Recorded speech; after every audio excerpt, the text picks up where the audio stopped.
మరి ముఖ్యంగా ఈరోజు ఈ కార్యక్రమానికి ఇంత ఉత్సాహం ఊపు తీసుకొని వస్తున్నటువంటి మా తెలుగుదేశం పార్టీ కార్యకర్తలు సోదర సోదరీమణులందరికీ కూడా మరోసారి సభకి స్వాగతం పలుకుతున్నాం. ఇప్పుడే మనం చూసాం, గతంలో కూడా ఎన్నో మహానాడులు చూసాం. గత 40 సంవత్సరాలుగా ఏ మహానాడు జరిగినా అధికారం ఉన్నా ప్రతిపక్షంలో ఉన్నా సరే వాటిని లెక్క చేయకుండా పిలిచిందే తరువా అన్నట్టుగా ప్రతి ఒక్క కార్యకర్త పసుపు చొక్కా వేసుకుంటూ ఈ యొక్క మహానాడు కార్యక్రమం విజయవంతం చేయడానికి తరతరాలుగా కుటుంబాల వరకు కూడా తెలుగుదేశం పార్టీ వెంట నిలబడి ఈ యొక్క కార్యక్రమాన్ని విజయవంతం చేసినటువంటి ప్రతి ఒక్క కుటుంబానికి, ఆ కార్యకర్తకి, ఆ స్ఫూర్తికి మరొకసారి వేదిక ద్వారా నమస్కారాలు తెలియజేసుకుంటున్నాం. అలాగే గత 12 సంవత్సరాలుగా నేను చూస్తున్నటువంటి మహానాడుల్లో కూడా అతి ముఖ్యమైనటువంటి కార్యక్రమంగా ఎంతో ఆసక్తిగా ఎదురు చూసే కార్యక్రమం, గతంలో ప్రతిపక్షంలో ఉన్నప్పుడు 2022లో ఒంగోలులో ఒక కార్యక్రమం చేస్తే ఆ మహానాడు ద్వారా కార్యకర్తలందరికీ కూడా ధైర్యం నింపి పంపించినటువంటిది మన మహానాడు కార్యక్రమం. 2023లో రాజమండ్రిలో మనం మహానాడు కార్యక్రమం పెడితే యుద్ధానికి మేమందరం కూడా సంసిద్ధంగా ఉన్నామని నినాదంతో ముందుకెళ్ళినటువంటిది రాజమండ్రిలో మహానాడు కార్యక్రమం.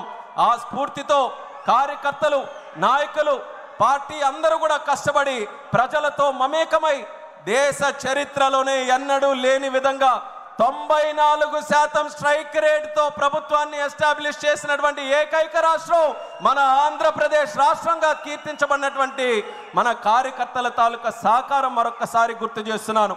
కడపలో మొట్టమొదటి మహానాడుగా కడప గడపకు పసుపు తోరణం కట్టి ఈరోజు ఎంతో వైభవంగా ఈ యొక్క కార్యక్రమాన్ని ముందుకు నడిపిస్తున్నాం.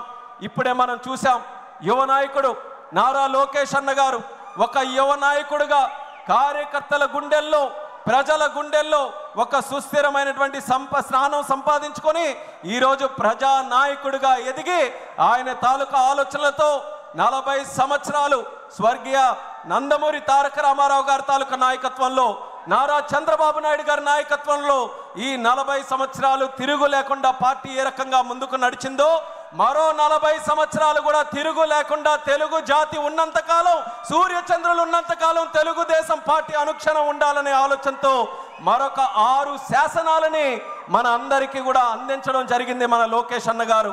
ఆ యొక్క శాసనాలని తీర్మాన రూపంలో ప్రవేశపెట్టి ప్రతి ఒక్క కార్యకర్తకి కూడా ఒక దశ నిర్దేశం చేసే విధంగా ఈ యొక్క మహానాడులో ఈ 6 తీర్మానాలు కూడా ముందుకు నడిపిస్తున్నాం. అందులో మొట్టమొదటి తీర్మానం కార్యకర్తే అధినేత అన్నటువంటి తీర్మానం. ఇప్పుడే లోకేష్ అన్న గారు చెప్పారు, కార్యకర్తకి ఎటువంటి ఆపద వచ్చినా, కార్యకర్తకి ఏ కష్టం వచ్చినా నేను ఎప్పుడు కూడా ఉంటానని ధైర్యం ఇస్తూ, అలాగే భవిష్యత్తులో కూడా ఆ కార్యకర్తకి పార్టీ ఎల్లప్పుడూ కూడా నిల్చుంటుందనే ఆలోచనతో ఈ యొక్క తీర్మానాన్ని ప్రవేశపెడుతున్నాం. ఈ తీర్మానాన్ని ప్రవేశపెట్టవలసిందిగా మన మంత్రివర్యులు, యువ నాయకులు కొల్లు రవీంద్ర గారిని మాట్లాడవలసిందిగా కోరుతున్నాం. మన సోదరులందరికీ కూడా ముందుకు వచ్చి స్టేజ్ దగ్గరలో ఉన్న వాళ్ళందరూ కూడా సభ మర్యాదని కాపాడుతూ క్రమశిక్షణతో ప్రతి ఒక్కరు కూడా అందరూ కూడా కూర్చోవలసిందిగా మరొకసారి విన్నపించుకుంటూ సభని మళ్ళీ లంచ్ తర్వాత మళ్ళీ ప్రారంభోత్సవం చేసుకున్నాం. చాలా విజయవంతంగా మొదటి భాగం మనం పూర్తి చేసుకున్నాం. రెండో ఈ భాగం కూడా ఎంతోమంది వక్తలు ఉన్నారు, మంచి మంచి ఆసక్తి అనేటువంటి తీర్మానాలు ప్రవేశపెట్టబోతున్నారు. మీరు కూడా ఉత్సాహంగా ఈ యొక్క కార్యక్రమాన్ని విజయవంతం చేసి క్రమశిక్షణతో నడవాలని మరొకసారి ప్రతి ఒక్కరికి కూడా కోరుకుంటున్నాను. అందరికీ నమస్కారం. కార్యకర్తే అధినేత అతి ముఖ్యమైనటువంటి ఈ తీర్మానాన్ని రవి ఒక నిమిషం. అందరికీ ఒక అప్పీల్. ఈ అకౌంట్ నెంబర్ రాయలేదు, చెప్పను. శ్రీకాంత్ ఇక్కడ అకౌంట్ నెంబర్ రాయమను కదా, ఏ అకౌంట్కి వేయాలని. అందరికి కూడా ఒక అప్పీల్. మన పార్టీ మహానాడు వచ్చినప్పుడు మన డబ్బులతోనే మనం మహానాడు నిర్వహించుకుంటున్నాం. మన పార్టీలో కూడా కొంతమంది డబ్బులు ఉండేవాళ్ళు ఉన్నారు. ప్లీజ్ తమ్ముళ్ళు కూర్చోవాలి, అందరూ కూర్చోవాలి. మనం చాలా సమయం ఉంది, కూర్చోవాలి. మీరు మళ్ళీ రేపు కూడా ఉంటుంది. మీ హుషారంతా కూడా మార్నింగ్ చూశాను, ఇప్పుడు చూస్తాను. దయచేసి కూర్చోండి. మీటింగ్ బాగా జరగాలి. అందరూ కూర్చోవాలి, ఎవరు నిలబడుకోకూడదు.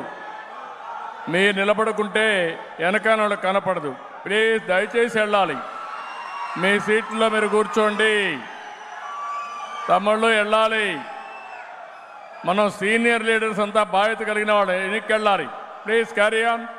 వాలంటీర్స్ కూడా హెల్ప్ చేయండి. మనం ఇన్ని సంవత్సరాలు రాజకీయాల్లో ఉన్నామంటే మన క్రమశిక్షణ.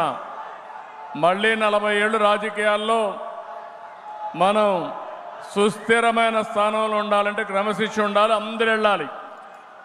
మీరు వేరే వాళ్ళ దగ్గర చెప్పించుకోకూడదు తమ్ముడు. కానీ క్యారీ ఆన్ ప్లీజ్. అందరూ క్యారీ ఆన్. అందరూ అక్కడ వాళ్ళు కూడా వెళ్ళాలి. మీ ప్లేసుల్లో కూర్చోవాలి. Carry on, carry on. ఇప్పుడు నెంబర్ మన పార్టీకి మహానాడు వచ్చినప్పుడు ఖర్చులు కూడా మన మెంబర్లే ఖర్చు పెట్టుకునే పరిస్థితి వస్తుంది.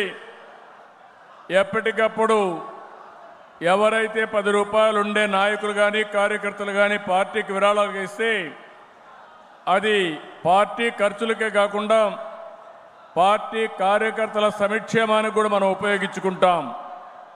ఈరోజు కార్యక్రమంలో మీరు చూస్తే నేను పేర్లను చదువుతాను. వాళ్ళు ఇచ్చిన అమౌంట్ అంతా కూడా టోటల్గా ఒకసారి ఇస్తాను. ఈరోజు మనం చూస్తే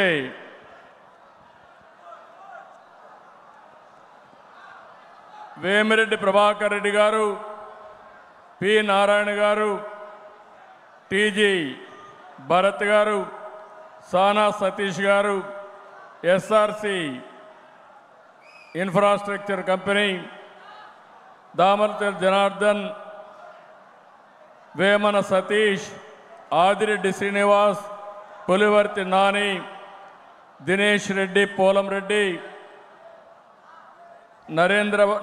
నరేంద్ర వర్మ, వి గోవిందరావు, ప్రభాకర్, డేగల, ఆలపాటి రాజేంద్ర, వీళ్ళు కాకుండా